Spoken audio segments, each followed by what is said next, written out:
గారు ఈ బుక్ నాకు ఒక అభిప్రాయం కోసం ముందు పంపించారు. పంపించినప్పుడు చదివాను. చదివిన తర్వాత ముందుగా సవ్యరాజు గారికి నా అభినందనలు, కంగ్రాచులేషన్స్. ఎందుకంటే పుస్తకం చదవడం వేరు, పుస్తకం రాయటం వేరు.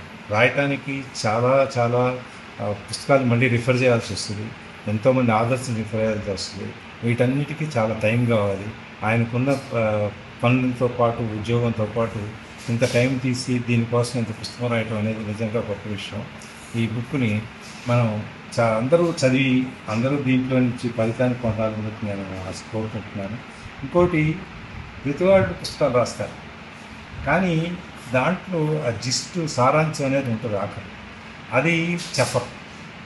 ఇందులో విశేషం ఏంటంటే ప్రతి చాప్టర్ తర్వాత ఆ చాప్టర్ యొక్క నీతి, దాంట్లో ఏం చెప్పదలుచుకున్నాం అని ఒక 4-5 లైన్లో బ్రీఫ్గా సింపుల్గా చెప్పారు. అది ఎవరికైనా బాగా అర్థమైపోతుంది.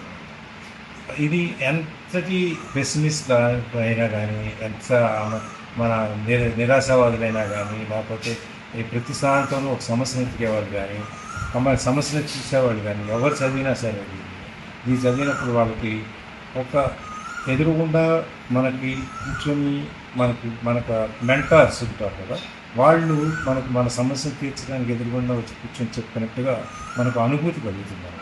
ఈ బుక్లో ఉన్న గొప్పతనం అది. రాజు గారికి ఇంకొకసారి అభినందనలు తెలియజేస్తూ ఆయనకి ఇట్లాంటి